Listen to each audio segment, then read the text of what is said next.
क्या आपने कभी सोचा है कि यीशु के 12 शिष्यों का अंत कैसे हुआ? क्या वे सिर्फ शहीद हुए या उनके पीछे कोई गहरी साजिश थी? कुछ को क्रूस पर चढ़ाया गया, कुछ को जिंदा जला दिया गया और कुछ ऐसे गायब हुए कि उनकी लाश तक नहीं मिली। क्या यह सिर्फ धार्मिक उत्पीड़न था या इसके पीछे कोई बड़ा रहस्य छिपा था? क्या ये हत्याएं पहले से तय थी या यह कोई दैवीय भविष्यवाणी थी जो पूरी हो रही थी? यीशु ने अपने चेलों से कहा था, वे तुम्हें पकड़वाएंगे, सताएंगे और मार डालेंगे। तुम्हारी वजह से सारी जातियां तुमसे घृणा करेंगी। मत्ती 24:9। लेकिन क्या उनके चेलों को इस बात का अंदाजा था कि वे एक एक कर इतनी भयानक मौत मरने वाले थे? ये कहानी सिर्फ शहादत की नहीं, बल्कि विश्वास, विश्वासघात और रहस्यमयी अंत की है। मौत का पहला वार और शुरू हुआ सिलसिला। यीशु के जाने के बाद उनके चेलों ने पूरी दुनिया में उनका संदेश फैलाना शुरू किया। लेकिन रोम और यहूदी धार्मिक नेताओं को यह मंजूर नहीं था। सबसे पहला वार हुआ याकूब पर, जो 12 चेलों में से एक थे। साल 34 ईस्वी। यरूशलेम का राजमहल। रोम के राजा हेरोद अग्रिप्पा ने एक आदेश दिया, इस आदमी को खत्म कर दो। फिर जो हुआ वह इतिहास की सबसे क्रूर घटनाओं में से एक बन गया। और फिर एक एक कर शिष्य मारे जाने लगे। लेकिन क्यों? क्या यह सिर्फ संयोग था या कोई छिपी ताकत इन हत्याओं को अंजाम दे रही थी? इस रहस्य को जानने के लिए वीडियो को लाइक करें, अपने दोस्तों के साथ शेयर करें और अगले भाग के लिए चैनल को सब्सक्राइब करना न भूलें। पहला याकूब, यीशु के सबसे नजदीकी शिष्यों में से एक। याकूब, जेब्दी का पुत्र, जिन्हें याकूब बड़े के नाम से भी जाना जाता है, का अंत सबसे पहले हुआ। जब यीशु को क्रूस पर चढ़ाया गया और पुनरुत्थान हुआ, तो उसके बाद शिष्यों ने पूरे रोमन साम्राज्य में उनके संदेश का प्रचार करना शुरू कर दिया। लेकिन इस कार्य में उनके लिए सबसे बड़ा खतरा यहूदी नेता और रोमन अधिकारी थे, जो ईसाई धर्म के प्रसार को रोकना चाहते थे। याकूब प्रचार करते हुए यहूदिया पहुंचे, जहां उन्होंने कई लोगों को ईसा मसीह की शिक्षाओं से परिचित कराया।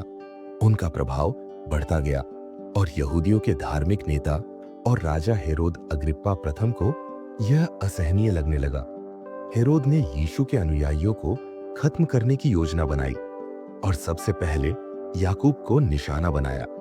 एक दिन जब याकूब अपने शिष्यों के साथ एक गुप्त प्रार्थना सभा कर रहे थे, तभी हेरोद के सैनिकों ने वहां धावा बोल दिया। उन्हें तुरंत गिरफ्तार कर लिया गया और यरूशलेम की जेल में डाल दिया गया। उन पर यह आरोप लगाया गया कि वे लोगों को यहूदी धर्म छोड़ने और यीशु को उद्धारकर्ता मानने के लिए प्रेरित कर रहे हैं। हेरोद ने बिना देर किए आदेश दिया कि याकूब को मौत की सजा दी जाए। रोमन सैनिकों ने उन्हें एक खुले मैदान में ले जाकर उनके सिर को तलवार से काट दिया। ये घटना 44 ईस्वी के आसपास हुई थी। याकूब की इस शहादत ने शिष्यों के लिए एक स्पष्ट संदेश दिया कि उनकी राह आसान नहीं होने वाली थी। उनकी हत्या ने कई अनुयायियों को डरा दिया, लेकिन कुछ और दृढ़ संकल्पित हो गए। याकूब की मौत के बाद उनके शव को उनके कुछ अनुयायियों ने छिपाकर एक गुप्त स्थान पर दफना दिया, ताकि रोमन सेना उनके शरीर के साथ अनादर न करे। दूसरा अंद्रियास, अंद्रियास पतरस के भाई और यीशु के प्रारंभिक चेलों में से एक थे। वे एक मछुआरे थे और यीशु से मिलने के बाद उन्होंने अपना पूरा जीवन उनके संदेश को फैलाने के लिए समर्पित कर दिया।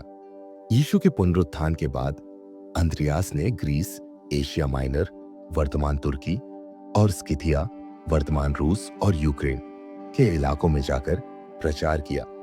उनका प्रभाव ग्रीस में सबसे अधिक बढ़ा, जहां उन्होंने कई गैर यहूदियों को ईसाई धर्म में परिवर्तित किया।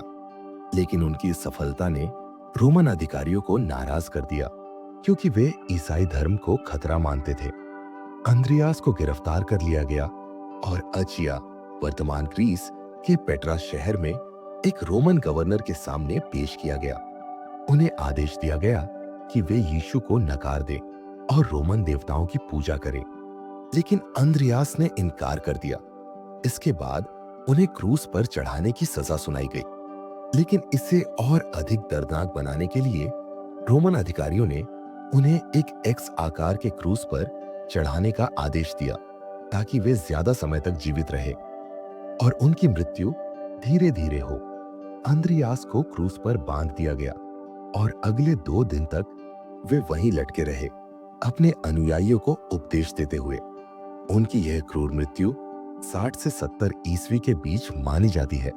कहा जाता है कि उनकी आखिरी सांस तक उन्होंने यीशु के प्रति अपनी निष्ठा नहीं छोड़ी। आज भी अंद्रियास का यह एक्स आकार का क्रूस, जिसे सेंट एंड्रयूज क्रॉस कहा जाता है, कई झंडों और प्रतीकों में दिखाई देता है। तीसरा मत्ती, लेवी, मत्ती जो पहले एक कर संग्रहकर्ता थे, यीशु के बुलावे पर उनके शिष्य बने।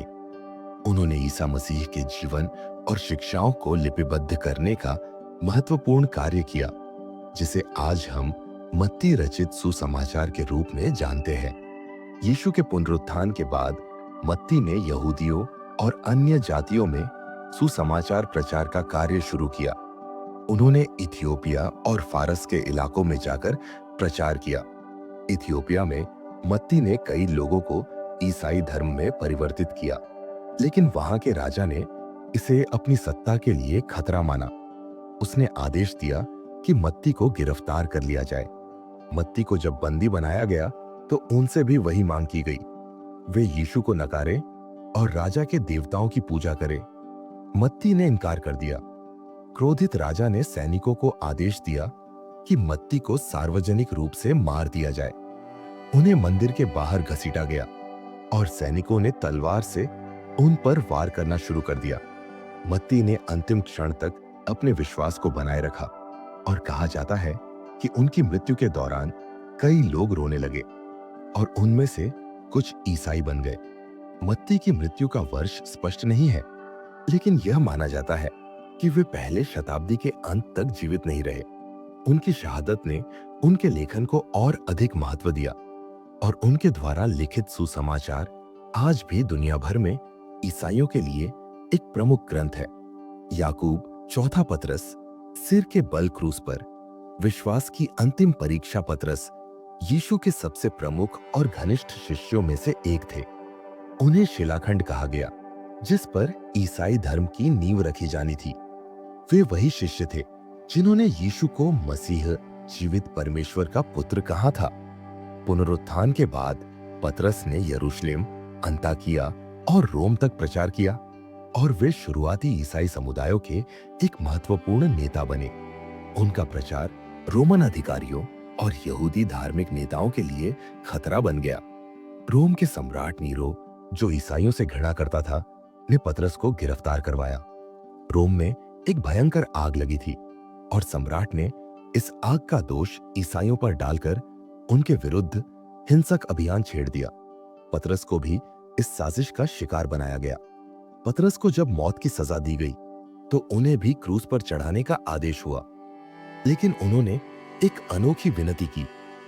वे स्वयं को योग्य नहीं मानते थे कि उन्हें उसी तरह मारा जाए जैसे उनके प्रभु यीशु को मारा गया था। इसलिए उन्होंने कहा कि उन्हें उल्टा क्रूस पर चढ़ाया जाए। उनकी यह प्रार्थना स्वीकार कर ली गई और उन्हें सिर के बल उल्टे क्रूस पर बांध दिया गया। कहा जाता है कि जब वे मर रहे थे तब भी वे अपने आसपास के लोगों को यीशु की शिक्षाओं के बारे में बता रहे थे। अंततः उनकी आत्मा ने शरीर को त्याग दिया और उनका बलिदान ईसाई धर्म के सबसे महान बलिदानों में से एक बन गया।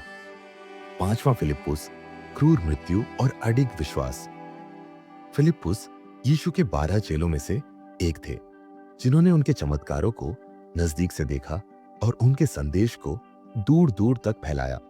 वे मुख्य रूप से ग्रीस, सीरिया और फ्रिगिया, आधुनिक तुर्की में प्रचार करते थे।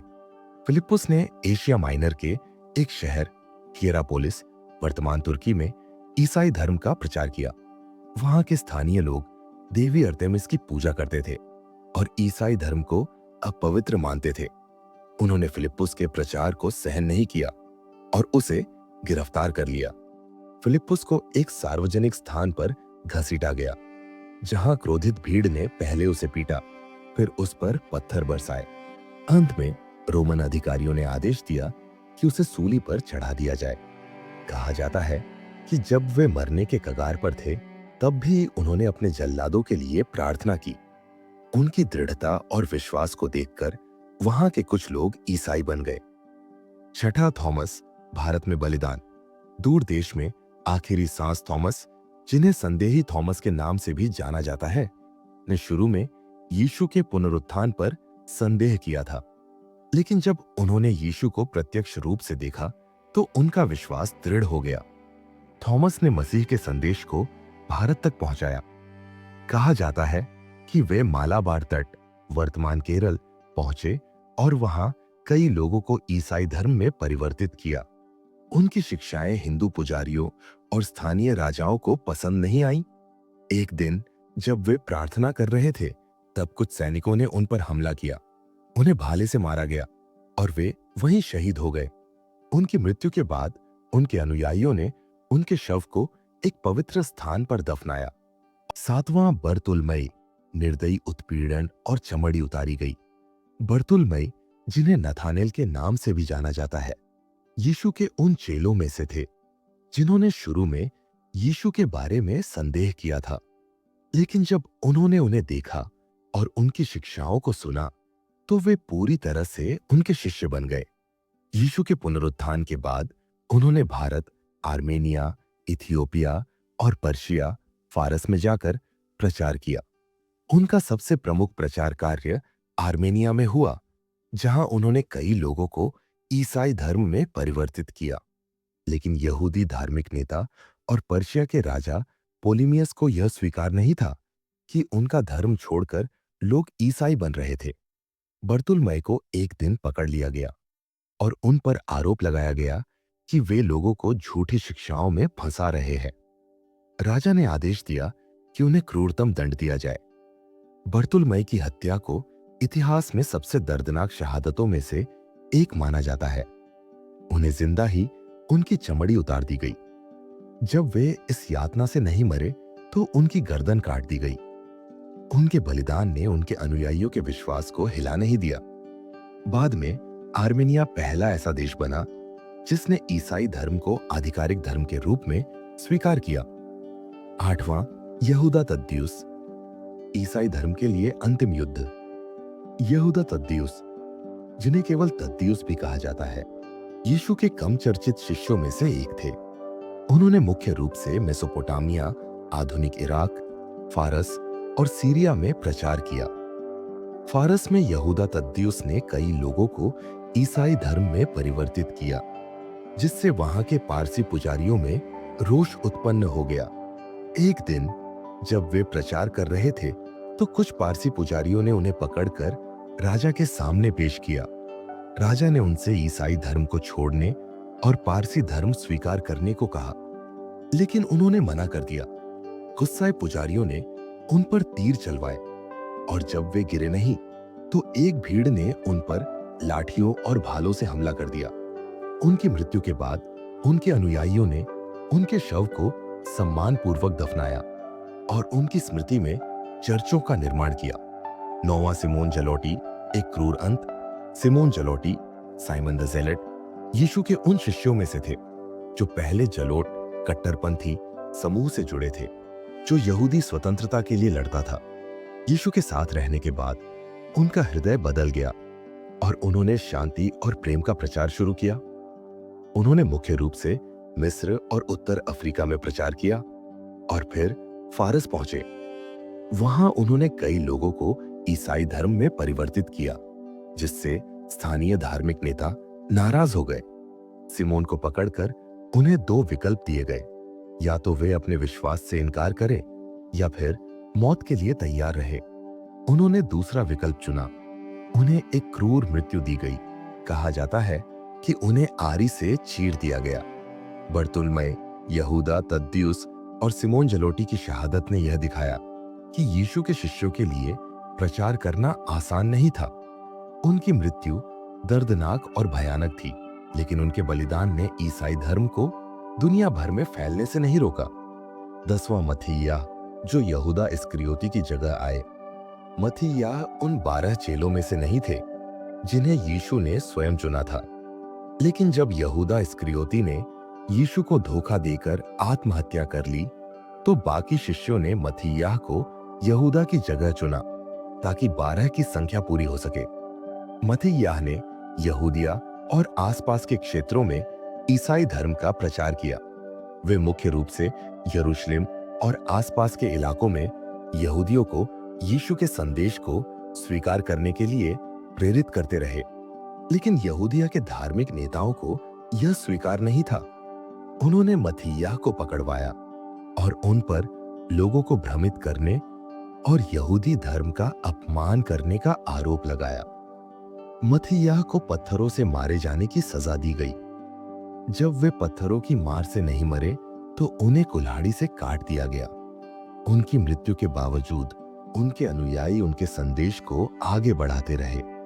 कहा जाता है कि उनके बलिदान ने कई यहूदियों को ईसाई धर्म अपनाने के लिए प्रेरित किया। 11वां याकूब, अल्फई का पुत्र, मंदिर से फेंका गया याकूब, जिन्हें याकूब छोटे के नाम से भी जाना जाता है, यीशु के उन शिष्यों में से थे जो अल्फई के पुत्र थे। वे यरूशलेम में ईसाई समुदाय के प्रमुख बन गए थे।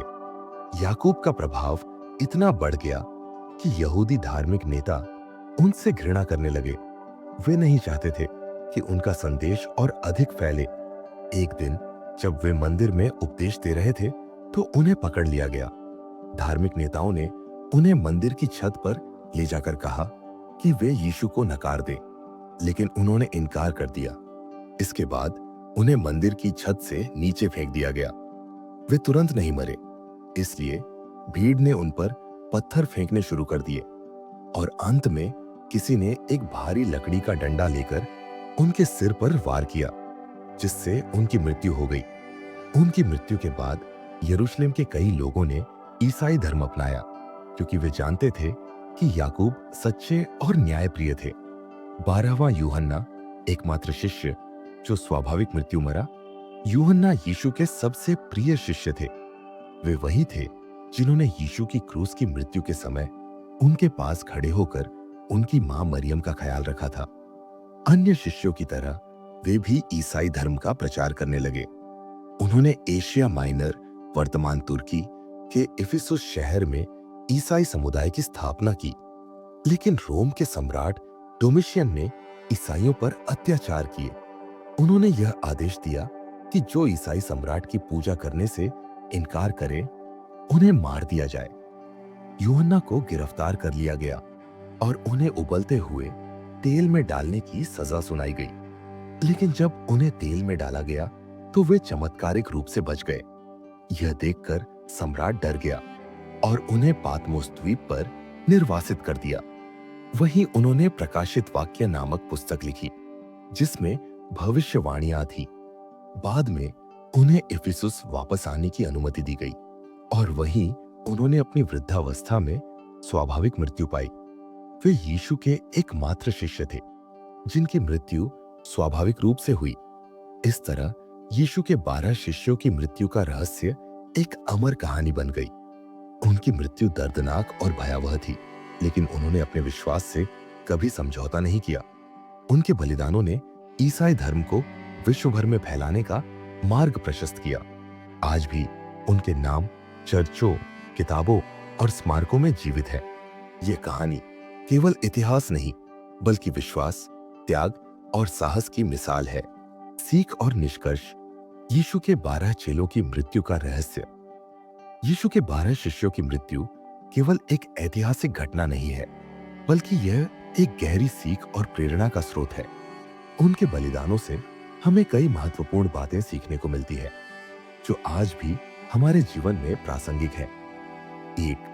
विश्वास और समर्पण की पराकाष्ठा। यीशु के शिष्यों ने अपने विश्वास के लिए अपनी जान तक दे दी, लेकिन अपने सिद्धांतों से कभी समझौता नहीं किया। यह हमें सिखाता है कि सच्चा विश्वास केवल शब्दों से नहीं, बल्कि कार्यों से प्रमाणित होता है। जब किसी उद्देश्य या आदर्श में हमारा विश्वास अटूट होता है, तो हम किसी भी कठिनाई का सामना कर सकते हैं। 2. सच्चाई और न्याय के लिए संघर्ष। इन चेलों ने सत्य के मार्ग पर चलने के लिए अपार कष्ट सहे, लेकिन उन्होंने कभी अपने मूल्यों को नहीं छोड़ा। उनका जीवन इस बात का उदाहरण है कि चाहे परिस्थितियां कितनी भी कठिन क्यों ना हो, हमें सत्य और न्याय का समर्थन करना चाहिए। 3. धैर्य और दृढ़ता। शिष्यों को यातनाएं दी गई, पत्थरों से मारा गया, क्रूस पर चढ़ाया गया, लेकिन उन्होंने हार नहीं मानी।